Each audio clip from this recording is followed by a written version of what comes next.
The last 6 days. 6 days ago, he was emperor of Russia. Tonight, he's sitting alone at a small table inside a country house called Ropsha, waiting, and he doesn't know for what. He's 34. 2 weeks ago, he wore an open jeweled crown and signed laws by the dozen. Tonight, the men guarding the door are the same soldiers who once swore to die for him. They just don't work for him anymore. Outside, a small detachment stands watch, handpicked by the woman who used to be his wife. Somewhere in the house, someone's pouring wine. By morning, there will already be an official story. A sudden, violent stomach illness, the kind that strikes a healthy man out of nowhere and kills him within hours. Almost nobody believed it, not even in 1762. Historians still argue about it today. Was Peter III murdered on his ex-wife's orders? Did a drunken brawl spiral out of control? Or did 6 days of raw terror simply break a man whose body was never all that strong to begin with? We're going to lay out the evidence and let you decide. But first, we have to go back more than 3 decades to a lonely, sickly little boy in a tiny German duchy who was never, ever supposed to inherit an empire. A prince without a homeland. By blood, he was one of the most valuable children in Europe.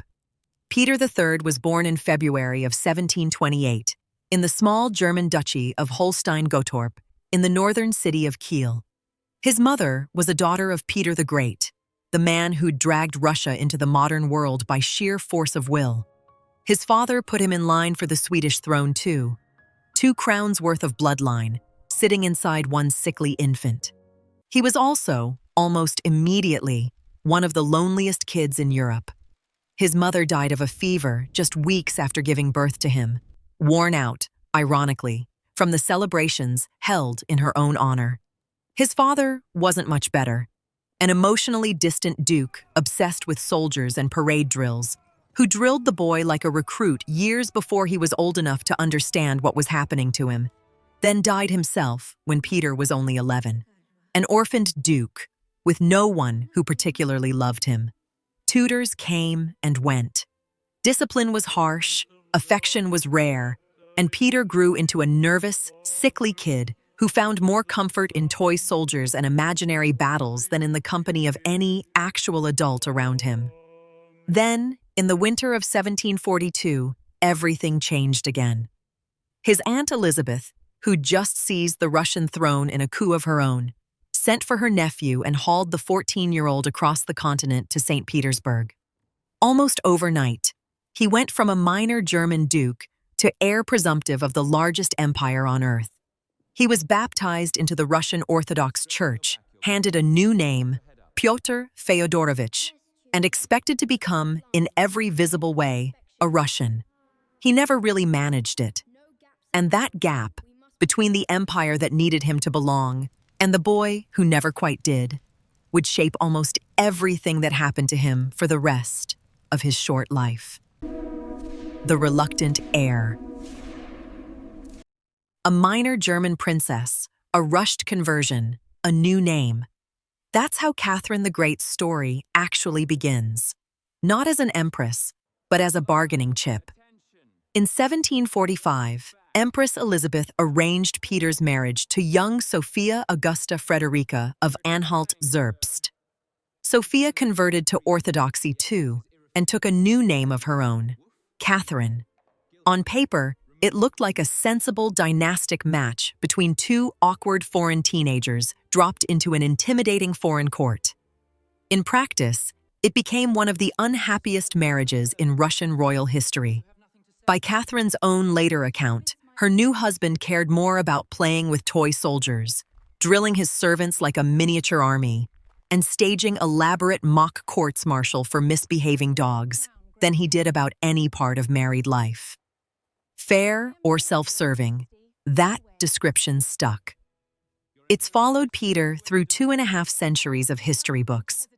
What isn't really in dispute The marriage was cold almost from day one, and it stayed that way for 16 long years. The couple lived largely apart at the Palace of Oranienbaum, outside St. Petersburg, each building their own circle of friends and eventually their own lovers. Catherine gave birth to a son, Paul, in 1754, and later a daughter who died in infancy, though even Paul's paternity would become court gossip and decades later, political ammunition. Here's what actually mattered for Peter's future, though. It wasn't the state of his marriage. It was the fact that his sidelined, often humiliated wife was quietly spending those same 16 years becoming one of the sharpest political minds in the entire Russian court, reading, watching, and building relationships with exactly the kind of powerful men her husband kept ignoring. A sudden crown. Then suddenly, he was in charge of an empire.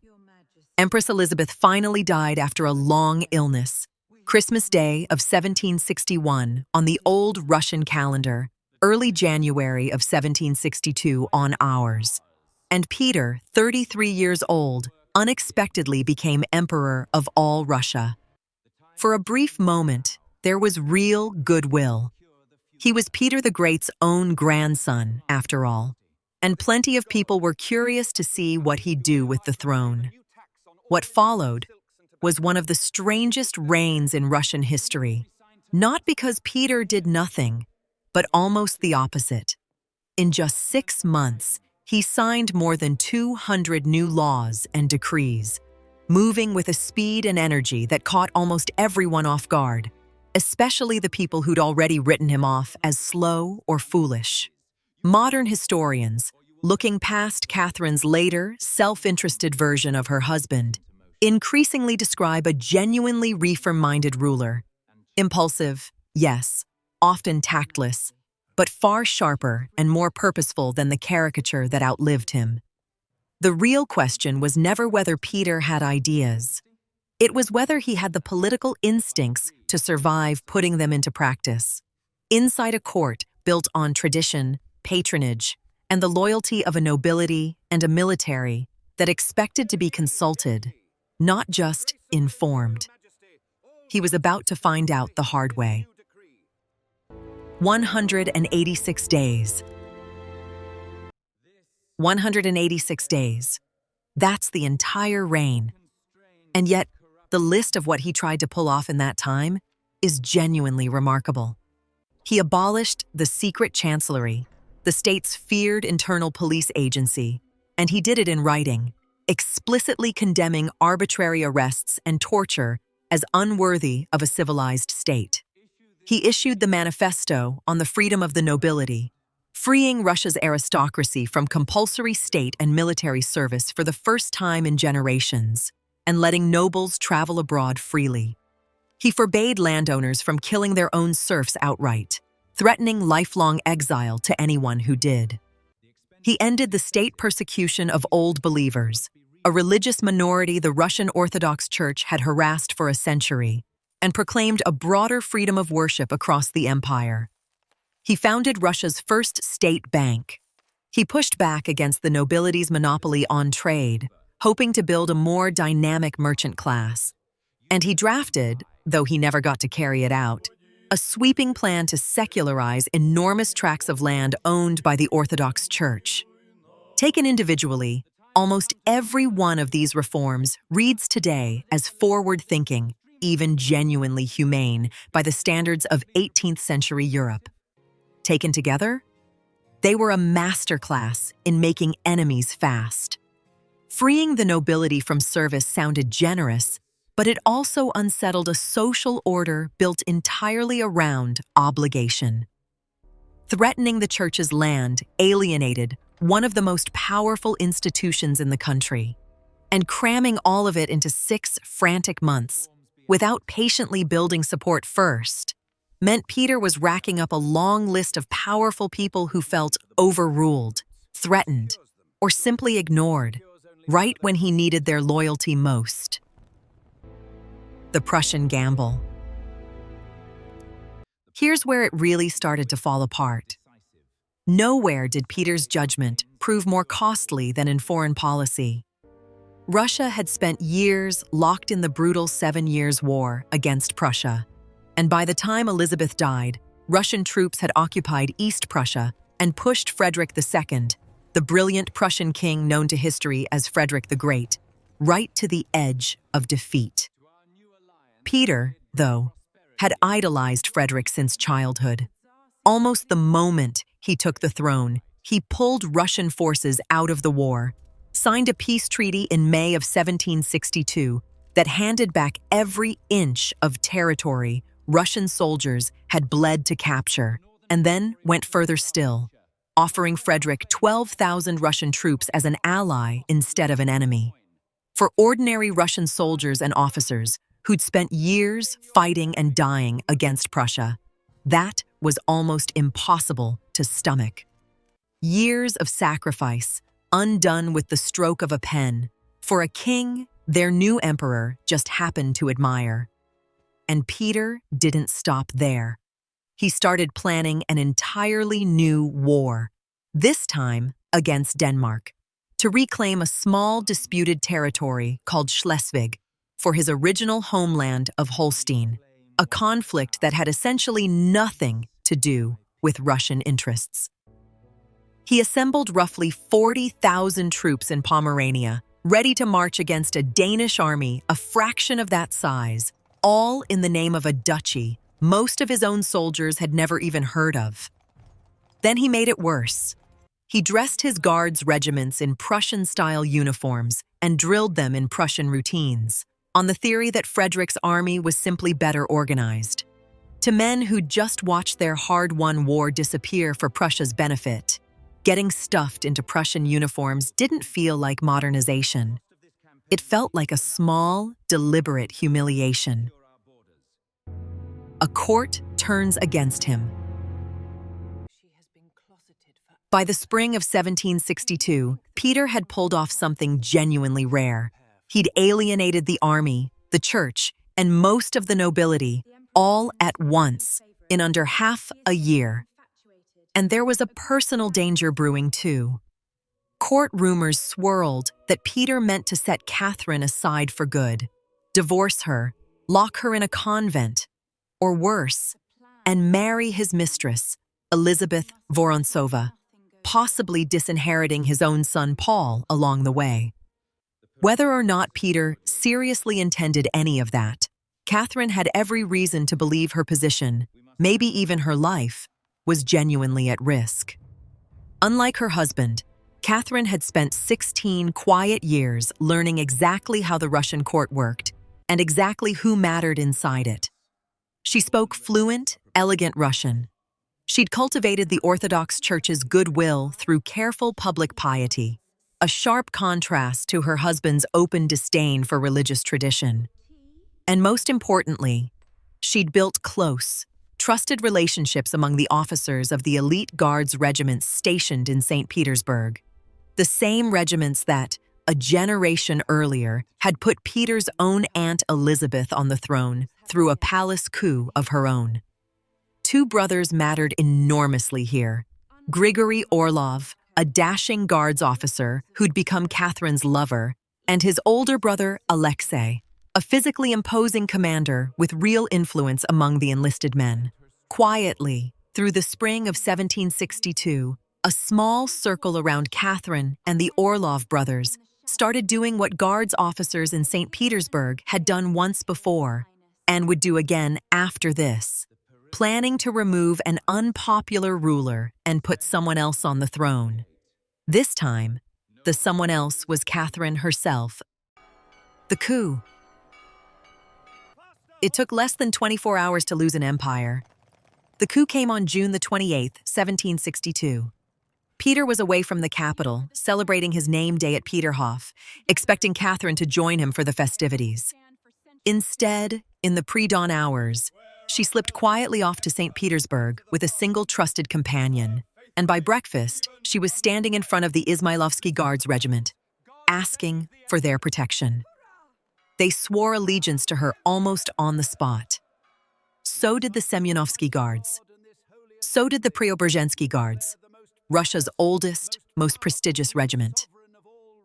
Within hours, the Archbishop of Novgorod was proclaiming Catherine sovereign empress of all Russia inside Kazan Cathedral, church bells ringing out across the city. Catherine put on a Green Guards officer's uniform, mounted a pale horse, and personally led a column of troops, reportedly close to 14,000 of them, out of St. Petersburg toward Peterhof, to confront the husband she'd just deposed without firing a single shot. Word reached Peter that afternoon, and the reaction inside his camp was, by every surviving account, close to paralysis. An elderly field marshal urged him to either rally loyal troops right then or flee to the Russian army still stationed in Pomerania and fight his way back. Peter did neither. Instead, he decided to make a run for the naval fortress at Kronstadt, betting that if the fleet still recognized him as emperor, he could regroup from there. It was already too late. When his small boat reached Kronstadt after dark, the fortress commandant, who'd sworn his own allegiance to Catherine hours earlier, refused to let him land, and warning shots from the fortress guns forced Peter's boat back out to sea. He limped back to Oranienbaum that night, having lost, without a single battle, an empire he'd held for less than 6 months. By the next morning, the Senate, the army, and the fleet had all formally recognized Catherine as sole ruler of Russia. Peter's brief, chaotic reign was, for all practical purposes, over. Abdication and Ropsha. What came next was fast, and it was humiliating. Peter formally abdicated within a day, signing a document that was almost certainly drafted for him rather than by him, declaring he was giving up the throne voluntarily, no coercion involved. Witnesses described a man swinging between weeping and pleading, stripped of his sword, his uniform, and the ceremonial trappings of an emperor he'd worn for barely half a year. He was told, or at least allowed to believe, that he'd soon be permitted to retire quietly to his childhood duchy of Holstein, mistress in tow, and live out his life far from Russian politics. It was a promise nobody with real power ever seriously intended to keep. Instead, under armed guard commanded by Alexei Orlov, the same broad-shouldered officer whose younger brother had helped put Catherine on the throne, Peter was hauled roughly 20 miles away to a modest country manor called Ropsha. Officially, this was a temporary, comfortable stopover on the road to a peaceful retirement. In reality, Ropsha was isolated, easy to control, and conveniently far from prying eyes in the capital, exactly the kind of place where an inconvenient former emperor could be kept quietly out of sight, while Catherine's new government decided, in private, what to actually do with him. 6 days at Ropsha. 6 days. That's all the time Peter had left, though of course he didn't know it. He was kept under guard at Ropsha, while Catherine, newly and precariously installed in the capital, worked out how to actually hold on to power. Surviving letters, almost painful to read, show Peter begging his former wife for small comforts: his favorite violin, his lapdog, his personal servant, permission to see his mistress. A few of these requests were apparently granted. None of them changed the basic shape of his situation: a deposed, frightened man in his early 30s, guarded around the clock by soldiers who, just days earlier, had cheered his overthrow in a house he wasn't allowed to leave. Contemporary accounts describe heavy drinking inside Ropsha during those days, both from Peter and from at least some of the officers watching him. Though how much of that came from real distress, sheer boredom, or a deliberate effort to keep an unpredictable former emperor calm and compliant, we honestly can't say for sure. Here's what we do know. The men guarding him weren't neutral professionals. They were Catherine's own supporters, picked specifically for their loyalty to her, watching over the very man they'd just helped remove from power. A combustible arrangement. And it put Peter's fate, quite literally, in the hands of people who had every reason to want him gone for good. The final hours. This is the part almost nobody agrees on. On the evening of July the 17th, 1762, according to the version of events that reached Catherine, and eventually the rest of the world, Peter sat down to dinner inside Ropsha with several of his guards, including Alexei Orlov and the young officer, Prince Fyodor Baryatinsky. What happened next has never been fully or reliably pinned down. The account usually cited comes from a short, hastily written letter said to be from Alexei Orlov to Catherine, describing a sudden quarrel and physical struggle breaking out between Peter and Baryatinsky at the table. A struggle that, by the time the other men in the room managed to pull them apart, had already left the former emperor dead. Historians still argue today over whether that letter is genuine, a later forgery, or something written under pressure to shape one very specific version of events. What isn't in dispute is the outcome. Sometime that evening, inside a guarded country house, he'd been told was a temporary stop on the road to a peaceful retirement. Peter III, 34 years old, deposed for less than 3 weeks, died in the custody of the very people who'd removed him from power. Within hours, a rider was already galloping toward St. Petersburg, carrying news of the former emperor's sudden death to the woman who now, more securely than ever, held his throne. The official story. Here's the story Russia told the world. The official announcement came quickly, and it was carefully worded. Peter III, the public was told, had died of a severe attack of hemorrhoidal colic, complicated by an apoplectic stroke, a sudden, violent intestinal illness striking a man who, by every account, had been in reasonably good physical health just weeks earlier.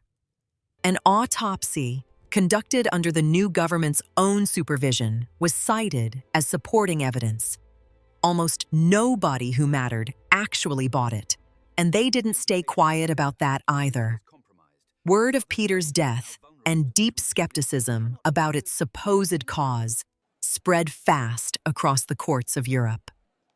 The French philosopher Voltaire, who corresponded regularly with Catherine and generally admired her, still couldn't resist pointing out privately just how convenient and how medically implausible it was for a 34-year-old man to drop dead from hemorrhoids within days of losing his throne to his own wife.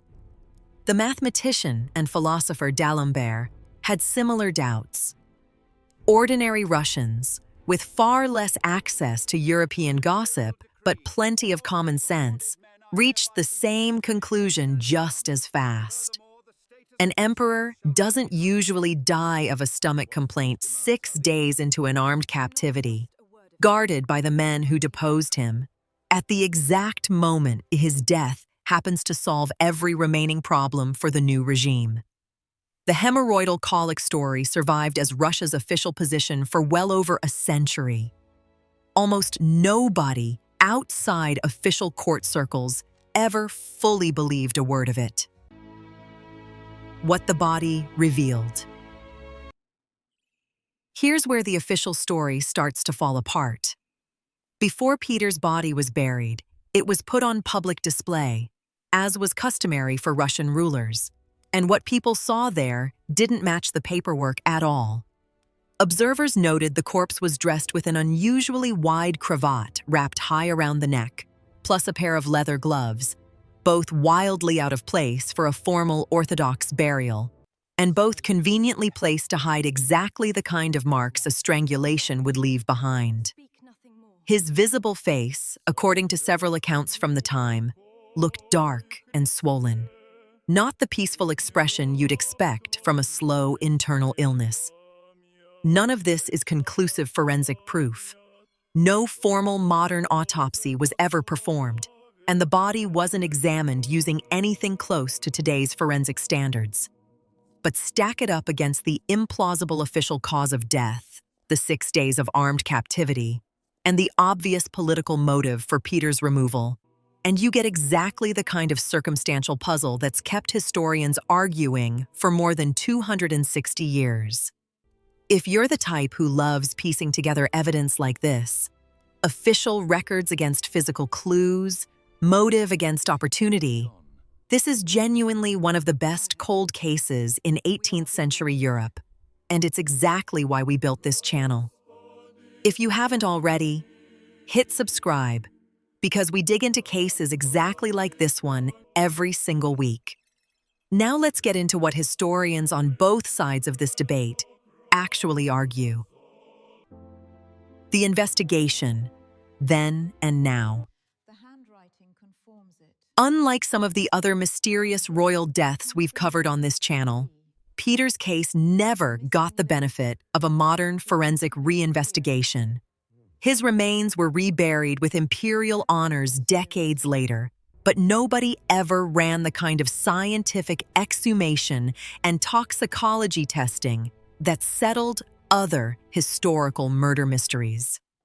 That leaves historians working almost entirely from letters, court gossip, and everyone's political incentives, and it's produced a few competing theories that are still argued today. Theory 1, probably the most widely accepted.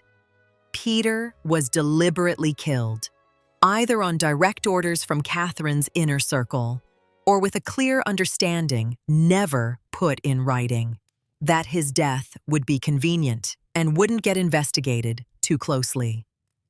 Theory 2 treats his death as manslaughter, not premeditated murder.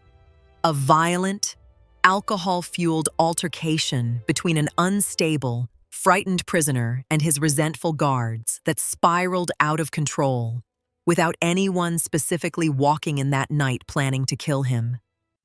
A smaller third camp argues that 6 days of terror, humiliation, and heavy drinking, stacked on top of whatever health problems Peter already had, could plausibly have triggered a genuine physical collapse, meaning the guard's own account, self-serving as it is, might contain a kernel of literal truth, even if the full picture was covered up.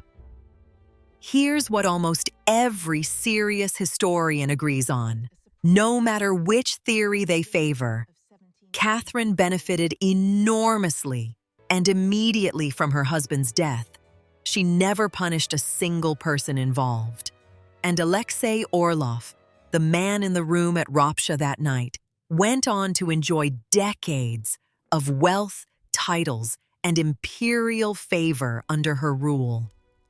Whether or not Catherine personally ordered it, she almost certainly knew the truth behind the official story. And she chose, for the rest of her reign, to let the hemorrhoidal colic version stand unchallenged. Impostors and a rebellion. Here's a twist almost nobody expects. Peter's death was so secretive and the official story so widely disbelieved that it created the perfect conditions for a very specific kind of myth. The idea that he'd somehow survived and was out there hiding, waiting for the right moment to reclaim his throne. Over the following decade, at least a handful of men across the Russian Empire and beyond stepped forward falsely claiming to actually be Peter III. None of it held up to real scrutiny, and let's be clear about that up front. Peter did not survive Ropsha, but the myths themselves became historically important in their own right. By far, the most consequential impostor was a Don Cossack rebel leader who, in 1773, declared himself the true surviving emperor Peter III and led one of the largest peasant and Cossack uprisings in Russian history, sweeping across the Volga region and the Ural Mountains with an army that, at its peak, genuinely threatened Catherine's grip on power. It took nearly 2 years and a huge chunk of the Russian military to finally crush the rebellion. The rebel leader himself was captured, hauled to Moscow in a cage, and executed in 1775. And he wasn't the only false Peter. A wandering adventurer briefly ruled as a supposed surviving czar in a small mountain principality in the Balkans. A separate religious sect leader claimed at various points to be both the surviving emperor and a returning Christ figure. All told, historians count somewhere between 4 and a dozen serious impostors, invoking Peter's name over the following decades.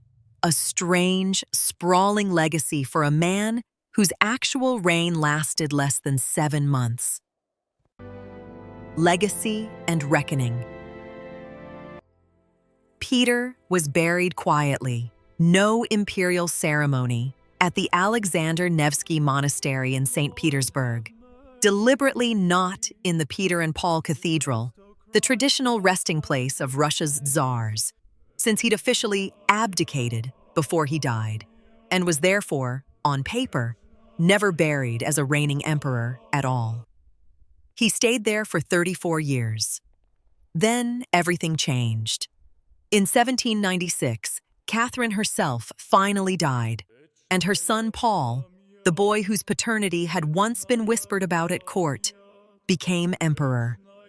Paul had never forgiven his mother for what happened to his father, and one of his very first acts as ruler was to have Peter's remains dug up and reburied with full imperial honors in the Peter and Paul Cathedral, alongside every other czar in Russian history, including, pointedly, Catherine herself, in a strange joint funeral procession for 2 people who'd spent their entire marriage as enemies. And in one final, deliberate touch of public humiliation, Paul reportedly forced the now elderly Alexei Orlov to personally carry his father's imperial crown through the streets of St. Petersburg during the ceremony. A very public reminder, more than 3 decades later, of exactly who Paul believed was responsible for his father's death. For most of the 2 centuries that followed, Peter stayed a footnote and a punchline in Russian history, remembered mainly through his wife's version of events. That started to change after the collapse of the Soviet Union, as historians went back and actually looked at the record of his reforms instead of Catherine's characterization of them. In 2014, the German city of Kiel, the small duchy where it all began, unveiled the first public monument ever dedicated to Peter III, finally giving the reform-minded ruler a break from more than 2 centuries of caricature. Verdict. So, more than 260 years later, was Peter III murdered? The honest, evidence-based answer, almost certainly yes, in some form, even though nobody can prove exactly whose hand did it or exactly how premeditated it was. The official cause of death, hemorrhoidal colic in a 34-year-old man, 6 days into armed captivity, simply doesn't hold up against basic medical common sense, and it never really convinced anyone at the time either. The physical evidence from his public viewing, the concealing cravat, the gloves, the darkened, swollen face, all points toward violence, not illness. And the political context could hardly be clearer. Catherine had every motive in the world to want her husband permanently and quietly removed. The men guarding him were her own hand-picked loyalists, and not one of them was ever punished for what happened at Ropsha.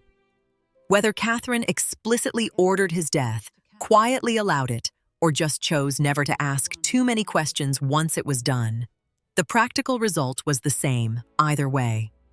What most likely happened, based on the balance of the evidence, is some version of the drunken struggle described in Orlov's own letter. A frightened, humiliated former emperor, a handful of resentful guards, and an altercation that turned fatal, whether or not anyone in that room walked in planning to kill him. Premeditated execution or a violent accident born of contempt and opportunity. Either way, Peter III did not simply die of hemorrhoids, and the men responsible were never held accountable by the woman who benefited most from it. That's the case of Peter III, a foreign-born prince who never quite belonged, a reformer whose ideas were decades ahead of the court he was trying to govern them from, and a deposed emperor whose death, however it actually happened in that room at Ropsha, got covered up by an official story almost nobody believed, even in 1762. His wife went on to rule for 34 years as Catherine the Great, one of the most consequential monarchs in Russian history, a reign built, in no small part, on the throne she took from him. So we want to know what you think. Premeditated murder ordered from the top, a drunken struggle that spiraled out of control, or something else entirely? Drop your theory in the comments. We read every single one. And if you enjoyed following the evidence on this case, this is exactly the kind of historical mystery we cover every week here on Clue series. Subscribe, turn on notifications, and come back for the next investigation, because history's left us plenty more unsolved cases still waiting to be cracked.